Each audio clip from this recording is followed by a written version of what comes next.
Hi everybody, my name is Izzy Swan. Welcome to Think Woodworks, and am I excited today? In an effort to kind of organize my channel a little bit, I started doing Tuesday tutorials where I take a simple jig, show you guys how to build it, something that's useful in a shop. And I want to add one more scheduled channel show. And so every Friday from this day forth, I'm going to do what I'm calling the $50 shop. And this is so cool. I've gathered up some tools here that I have less than $50 into, and I'm going to show you this here in a second. And I'm going to take these tools and I'm going to build a shop with them. Now the rules, here's how the rules work. If I want to add a tool to my shop, I can, but I have to build a piece of furniture, an accent piece, something with what I've got here and sell it to pay for that tool. So the $50 shop will grow over the years, but I have to earn it with what I've got on this table. So let me show you what I've got here real quick. I'm real excited about this, and this is going to be fun. Okay, just a quick rundown. I've got an old drill I bought from the pawn shop for $14. I've got this little hand drill. I made this when I was a kid. That was free.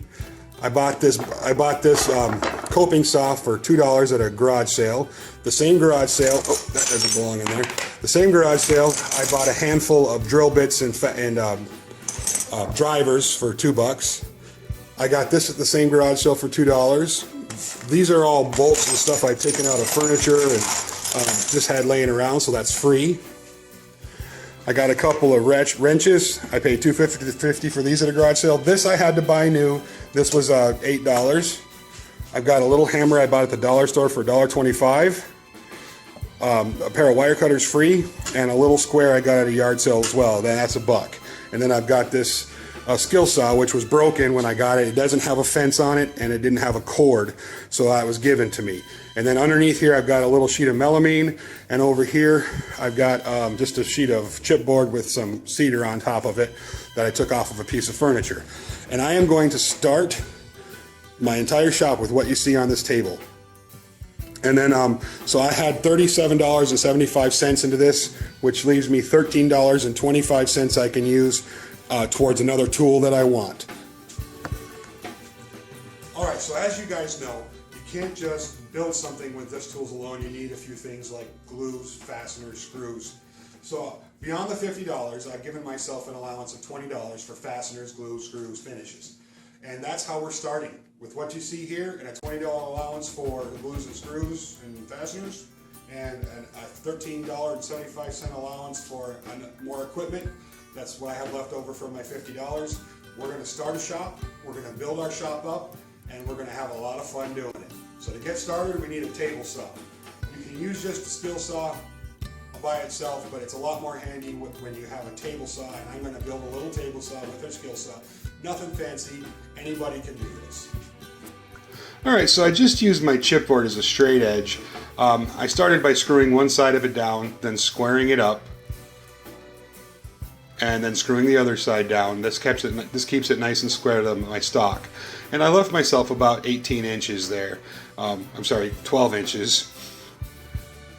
And then just use my skill saw to cut off that section, making sure it stayed close up against the fence as I was ripping it down. And I did that again consecutively to rip down 5 more 3-inch pieces. You'll see I'm setting it up here the same way I set it up before, except for I measure over. And those are going to be my legs. And then off camera I do the same thing with the chipboard. Okay, so I've used my little fence and I ripped down a bunch of pieces, and the other one I ripped down as well. And now what I want to do is make the top of my table saw, but I want to have a track in it so I can build sleds, crosscut sleds, miter sleds for my table saw. So what I'm going to do is just take a spacer, find the cleanest 2 edges of my plywood or my melamine here. Take a spacer and put it in there and make sure it's nice and tight. And then I'm going to take another piece of wood and I'm going to frame this out. So I'm going to put a frame all the way around the edges and making sure that this stays nice and tight to this piece of wood all the time. That way I know when I flip this thing over, it's going to have a good track in it. Next, I took my chipboard that I'd ripped down and I measured out the sizes I needed and cut them the length with my skill saw. And then I just fastened them together by pre-tapping, gluing, and screwing the frame together. We're really lucky today. I'm not out here by myself. I got my helpers with me. Say hi, helpers. Hi. Okay, then I flipped the frame over and I screwed the top, making sure that everything was nice and square.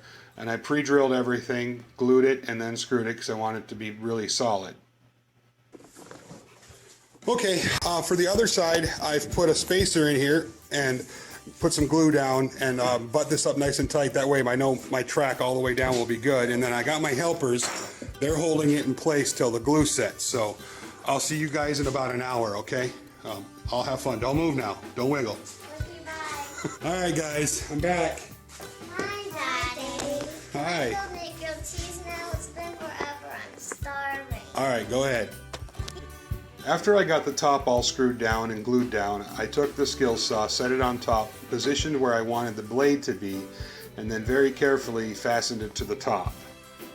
You get noisy. It'll get noisy after I plug it in. Hi guys. Once I had the saw screwed to my top, I plunge cut into the top several times to create a slot for the blade. I did several times, so open that slot up as much as I could. After I made my slot in the top, I then flipped the table over and fastened my skill saw to the bottom of it using wood screws through the base plate.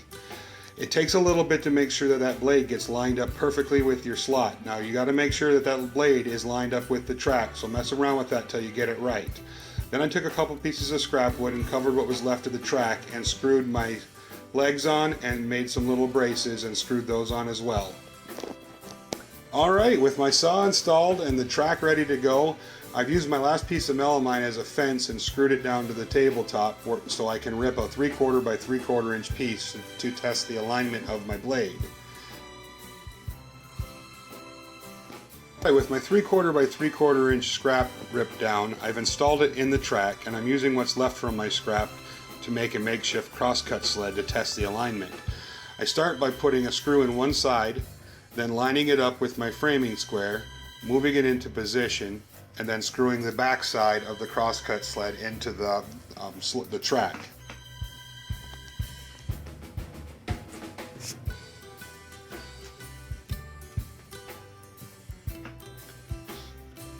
Here I'm just going to run that piece of melamine through and test it for square.